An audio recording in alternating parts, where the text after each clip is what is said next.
Varicose వ్యాధితో బాధపడుతున్నారంట. తక్కువ ఖర్చుతో ట్రీట్మెంట్ కావాలి అనుకుంటే ఎవిస్ హాస్పిటల్ని సంప్రదించండి. నమస్తే, నేను విజయ్.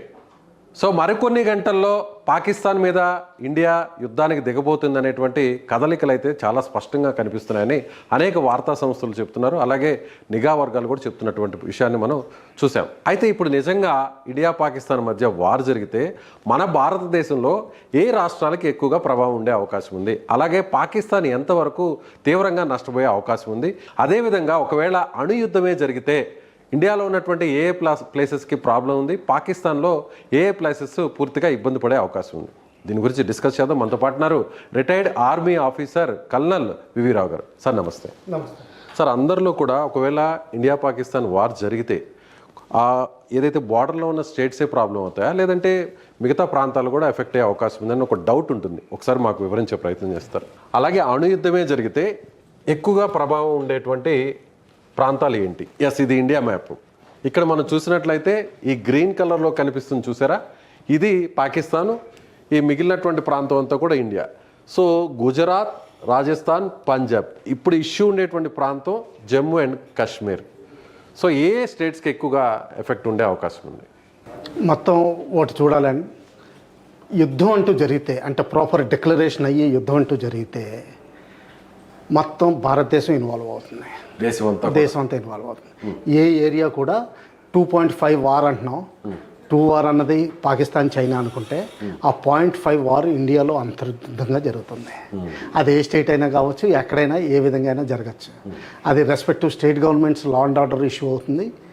వాళ్ళకి పారామిలిటరీ బలగాలు వాళ్ళకి హెల్ప్ చేయొచ్చు. అలాగే వాళ్ళ ఇంటెలిజెన్స్ గ్యాదరింగ్ ఇవన్నీ చూసుకుంటూ ఉండాలి. అండ్ నేషనల్ ఇన్వెస్టిగేషన్ ఏజెన్సీ చాలా కీలకమైన రోల్ ఉంటుంది ఇందులో. ఇంకా యుద్ధం అంటారా, ప్రస్తుతానికి యుద్ధం డిక్లేర్ అవ్వలేదు. యుద్ధం అన్నది డిక్లరేషన్ అనేది president of India emergency declare చేసి సైన్ చేస్తారు. దానిలో ఒక బ్లూ బుక్ అని ఉంటుంది, అంటే కొన్ని ఎస్ఓపీస్ ఉంటాయి. దానివల్ల ఏంటంటే కంప్లీట్ స్టేట్ రిసోర్సెస్ అన్ని, అంటే విమానాలు కావనివ్వండి, అంటే మీకు IndiGo, air India, spice jet ఇటువంటి ఎయిర్లైన్స్ తోటి పాటు రైల్వేస్, స్టీమర్ నెట్వర్క్ మొత్తం అన్ని, రోడ్వేస్, ట్రక్స్, సివిల్లో ఉన్న ట్రక్స్ కూడా అన్ని గవర్నమెంట్ చేతుల్లోకి వస్తాయన్నమాట. కంట్రోల్లోకి తీసుకోవచ్చు. ఏ అవసరం వస్తే అది తీసుకోవచ్చు. ఇప్పటి వరకు అలాంటి పరిస్థితి ఎప్పుడన్నా వచ్చింది సార్? చాలాసార్లు మొబిలైజ్ అవ్వడం జరిగింది. 2001లో ఒకసారి అయింది.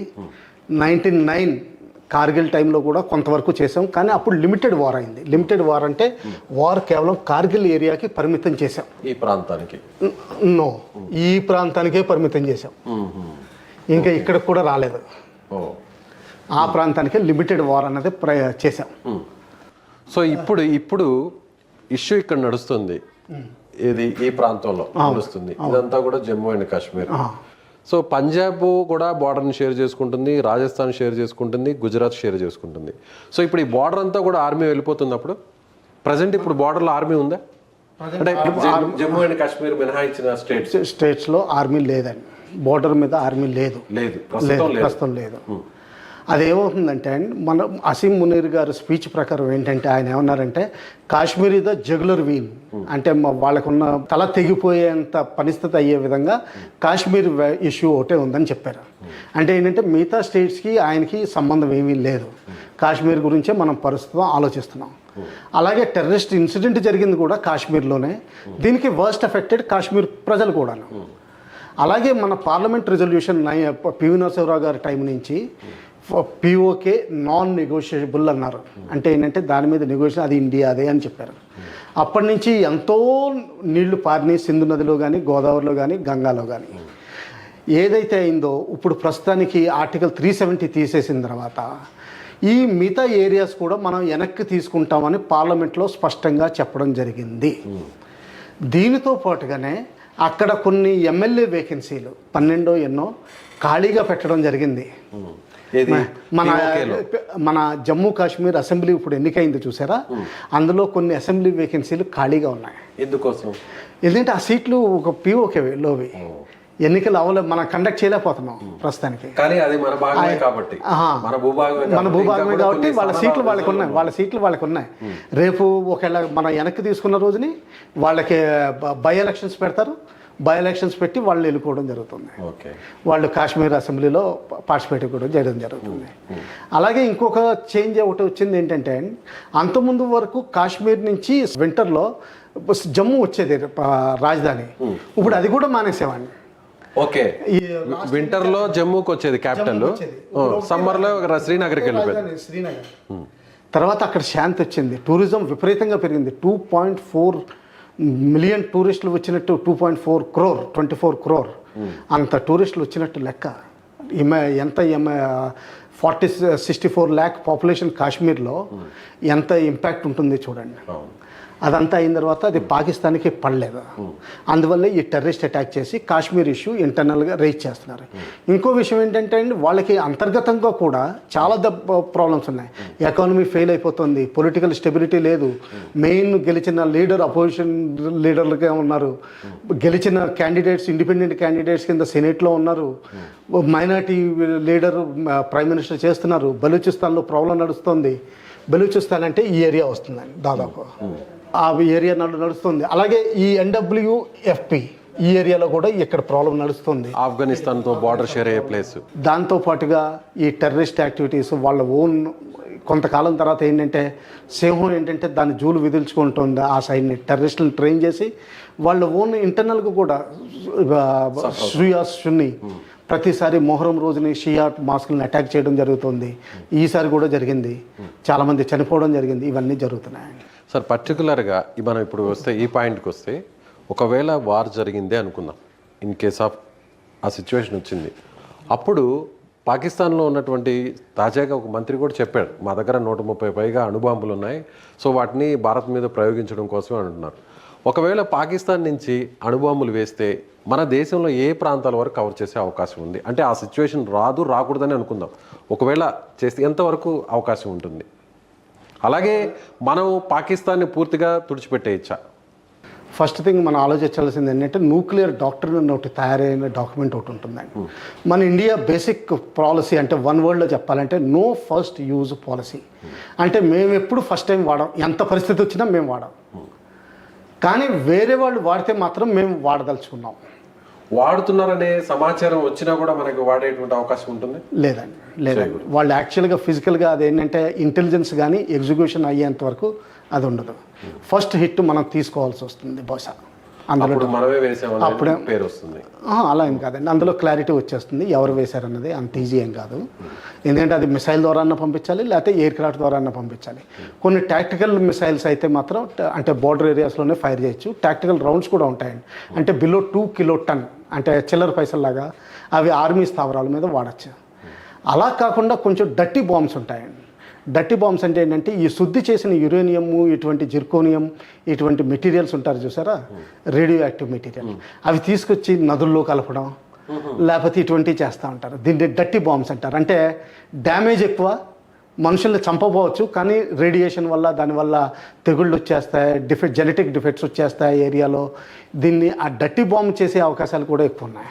డైరెక్ట్గా బాంబ్ని వేయడం కంటే కూడా ఇలా కూడా చేస్తారు, డర్టీ బాంబ్స్ కూడా వేస్తారు. ఇలా కూడా చేయొచ్చు. ఓకే. ఆ ప్రమాదం కూడా ఉంది. ఆ ప్రమాదం కూడా ఉంది. ఎందుకంటే అది నేను చేయలేదని చెప్పేస్తాడు. నాకు అసలు సంబంధం లేదు, మీ వాళ్ళే చేసుకుని ఉంటారు, మీ వాళ్ళే ఇండస్ట్రియల్ రిసోర్స్ వెళ్ళిపోయి కలిసిపోయి ఉంటుంది. ఎందుకంటే హైదరాబాద్లో చాలా ఫ్యాక్టరీలు ఉన్నాయి, అక్కడే యాటమ్ బాంబుకి అదే అటామిక్ ఎనర్జీ రాడ్స్ కూడా తయారు చేసేది ఉంది. బహుశా ఆ రాడ్స్ ఎక్కడో లీక్ అయిపోయి హైదరాబాద్లో కలిసిపోయింది, మన మీదే వేస్తారు. ఇప్పుడు వాళ్ళ దగ్గర ఉన్నటువంటి ఏదైతే వార్ ఎక్విప్మెంట్ చూస్తే, మిసైల్స్ కావచ్చు, లేదంటే వాళ్ళ దగ్గర ఉండండి, ఈ మధ్యలో కవర్ చేస్తాను. పాకిస్తాన్ది మాత్రం 4 పాయింట్లు చెప్పారండి ఎప్పుడు న్యూక్లియర్ బాంబు వాడతారు. ఫస్ట్ ఏంటంటే, ఇందస్ వాటర్ ట్రీటీ ఎవరైనా అబ్రిగేట్ చేస్తే అప్పుడు మేము వాడతామని చెప్పారు. ఈ విషయాన్ని ఎప్పుడు చెప్పారు సార్? వాళ్ళ డాక్టర్లో రాసిందండి, ఓపెన్ సోర్స్లో మొత్తం మీడియాలో ఉంది. రెండోది ఏంటంటే, కరాచీ పోర్ట్ని బ్లాక్ చేసి మమ్మల్ని వాణిజ్యం చేయకుండా మా వాణిజ్యం నిర్మూలిస్తే మేము అప్పుడు కూడా వాడచ్చని ఉంది. మూడోది ఏంటంటే, మా దాంట్లోంచి ఏ రాష్ట్రమైనా ఏ ప్రాంతమైనా సరే వేర్పాటువాదంతో వేరే దేశం హెల్ప్ చేయాలని చూస్తే అప్పుడు కూడా మేము వాడతాం ఆ దేశం మీద ఉంది. ఇప్పుడు మనం గమనించాల్సింది ఏంటంటే, 2 నెలల క్రితం జరిగిన ఒక ట్రైన్ అంబుష్ ఇన్సిడెంట్లో పాకిస్తాన్ మన భారత్ హస్తం ఉందని చెప్తోంది. అది మన ఆఫ్ఘనిస్తాన్ ద్వారా చేస్తున్నామని వాళ్ళు చాలా అభియోగం మోపారు. సో ఆ విధంగా ఉంటుంది. ఇంకా నాలుగోది ఏంటంటే దీని థర్డ్ పాయింట్ ఇదే కొంచెం వేరుగా, దేశంలో ఏ ప్రాంతమైనా ఆ ప్రాంతం ఏదన్నది చెప్పలేదు. ఈవెన్ పిఓకే గురించి కూడా అనుకోవచ్చు, ఎందుకంటే కాశ్మీర్ రాలేదంటున్నారు, డైరెక్ట్గా చెప్పట్లేదు. కానీ కాశ్మీర్ రాలేదంటున్నారు. కాశ్మీర్ పిఓకే మనం తీసుకుంటే కాశ్మీర్ మొత్తం వెళ్ళిపోయినట్టు లెక్క కదా, అంటే వాళ్ళ ప్రకారం వాళ్ళ భూభాగం వెళ్ళిపోయినట్టే లెక్క కదా. అంటే అది ఏ విధంగా ఇంటర్ప్రిట్ చేయాలనేది వాళ్ళు యాంబిగ్యూటస్గా అక్కడ వదిలేశారు. ఇది వాళ్ళ డాక్ట్రిన్.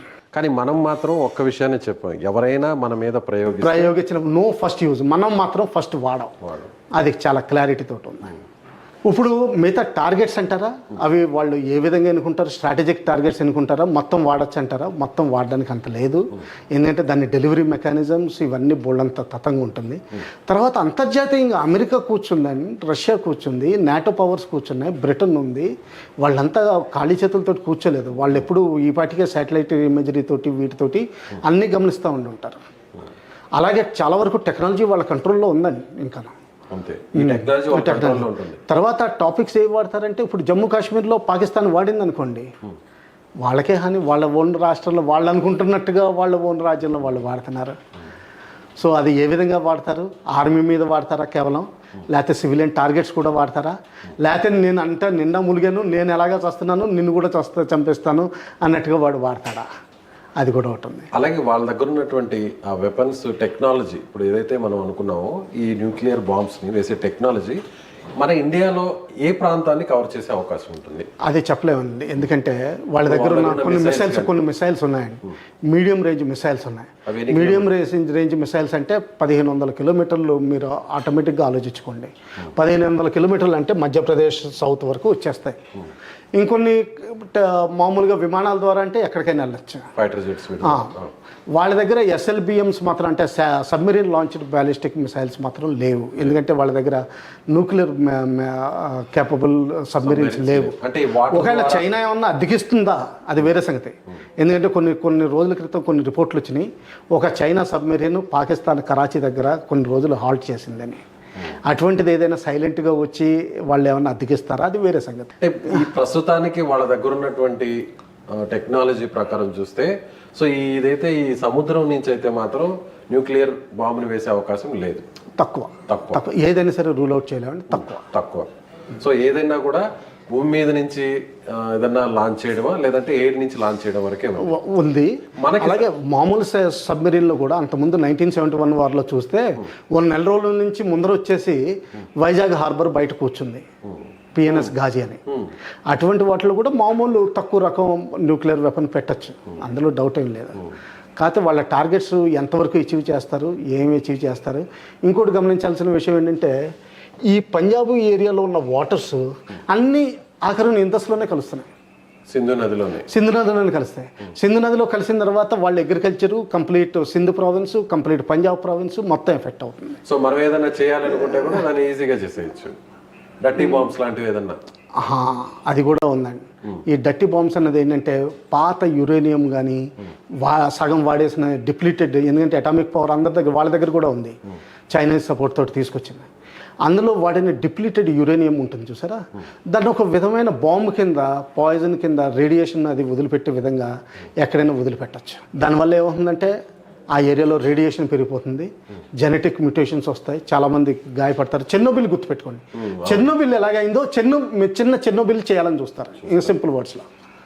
సో ఇంకొక స్ట్రైట్ క్వశ్చన్ సార్, పాకిస్తాన్ని అసలు మ్యాప్లో నుంచి లేకుండా చేసేటువంటి సామర్థ్యం మన దగ్గర ఉందా? సామర్థ్యం మీరు ఎక్కువ తక్కువ ఎందుకు అంచనా వేసుకుంటున్నారండి? మన సామర్థ్యం మొత్తం ఈ రోజున మళ్ళీ తిరిగి ప్రపంచాన్నే తీసుకునే సామర్థ్యం మన దగ్గర ఉంది.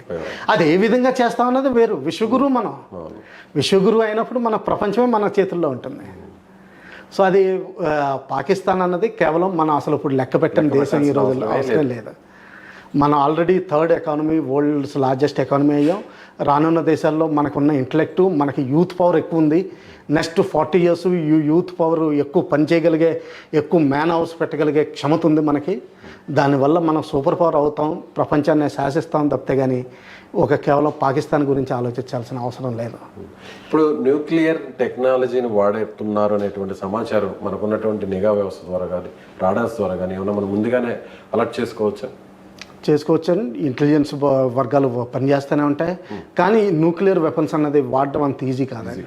ఇదేంటంటే భయపెట్టడానికి తప్పితే కానీ, మురిగే కుక్కకు తప్పితే కానీ ఎంతవరకు నిజంగా కరుస్తుంది, కుక్కగా చిన్న కుక్క అయినా బొచ్చు కుక్క అయినా కరిస్తే మనకి ర్యాబీస్ వచ్చే అలా ఇది ఉంటుంది.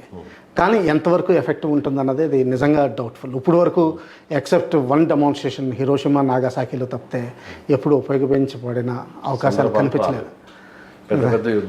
దాదాపు 20,000 పైన న్యూక్లియర్ వెపన్సే ఉన్నాయి ఒక్కొక్క సూపర్ పవర్స్ దగ్గర.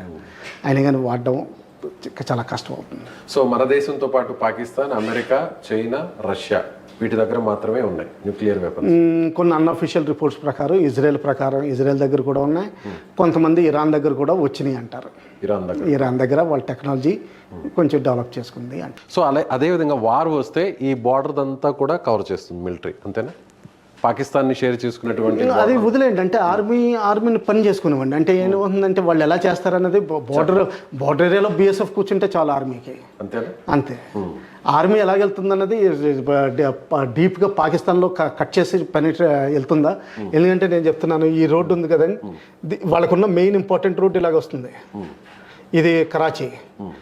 ఇక్కడ ఎక్కడ ఇంటర్వ్యూట్ చేసినా వాళ్ళు మొత్తం పాకిస్తాన్ కట్ అయిపోతుంది. సో మీరు అనుకున్నది పంజాబ్ నుంచి కానీ ఇటు కానీ ఇక్కడ నుంచి సెంట్రల్ ఇండియా కానీ ఇలాగ ఒక గీత గీసామనుకోండి, చూడండి అక్కడికి వెళ్ళిపోతుందా. సో ఎటువైపు నుంచి అయినా కూడా అటాక్ చేసే సామర్థ్యం మనకుంది. ఆఖరికి ఇక్కడి నుంచి కూడా చేయొచ్చు, ఎందుకంటే ఆల్రెడీ వెస్టర్న్ ఫ్లీట్ ఉంది. కొన్ని లాంచ్లు తీసుకుని మన ఇన్ఫెంట్రీని పంపించేయడం జరుగుతుంది. సో అటు సముద్రం నుంచి అయినా భూమి అక్కడ కూడా చేయొచ్చు. మన ఇమాజినేషన్ వాళ్ళు తట్టుకునే శక్తి ఉందంతే. ఒకవేళ నిజంగా తాండవం జరిగి మొత్తం అందరూ వాడుకున్నా కానీ మన దగ్గర ఇంకో కేపబిలిటీ ఉందండి. Submarine launched ballistic missiles Pakistan దగ్గర కేపబిలిటీ లేదు, మన దగ్గర ఉంది అది. అంటే మొత్తం అంతా ఇదైపోయిన తర్వాత కూడా సముద్రం నుంచి మనం న్యూక్లియర్ వెపన్స్ వాడి మొత్తం పాకిస్తాన్ని నేలమట్టం చేయగలిగే కెపాసిటీ మనకుంది. సముద్రంలోంచే మనం ల్యాండ్ వార్ఫేర్ కూడా చేయాల్సిన అవసరం లేదు. ఒకవేళ అంతా అయిపోయిన తర్వాత కూడా మనకి ఇంకా క్షమత ఉంది. అదే దీన్నే న్యూక్లియర్ ట్రయడ్ అంటారు. అంటే by air, by water, by road, భూమి మీద. సో ఇది చూసారుగా, ఎవరు కూడా భయపడాల్సినటువంటి అవసరం లేదు. పాకిస్తాన్ అణుబాంబుల పేరుతో బెదిరిస్తున్నప్పటికీ అరిచే కుక్క ఎప్పుడు కూడా కరవదు అనేటువంటి సామెత కూడా గుర్తు వస్తుందనేది వివిరావు గారు చెప్తున్నారు. కాబట్టి ఎవరు భయపడాల్సిన అవసరం లేదు. అణుబాంబులు వేసేటువంటి పరిస్థితి అయితే రాదు. ఒకవేళ వేయాలనేటువంటి ఆలోచన పాకిస్తాన్కు వచ్చినా కూడా దాన్ని వెంటనే అడ్డుకునేటువంటి శక్తి సామర్థ్యాలు మన వద్ద ఉన్నాయి. అలాగే పాకిస్తాన్ను ఎటువైపు నుంచి అయినా కూడా, ఆకాశం మీద నుంచి అయినా, లేదంటే భూమిపై నుంచి అయినా, లేదంటే సముద్ర జలాల నుంచి అయినా కూడా పూర్తిగా మ్యాప్లో నుంచి లేకుండా చేసేటువంటి శక్తి సామర్థ్యాలు, అలాగే మిలిటరీ వ్యవస్థ కూడా మన వద్ద ఉన్నాయని ఆయన చెప్తున్నారు. మీరేమనుకుంటున్నారు? మీ అభిప్రాయం ఏంటి? కామెంట్ చేయండి. Thank you so much.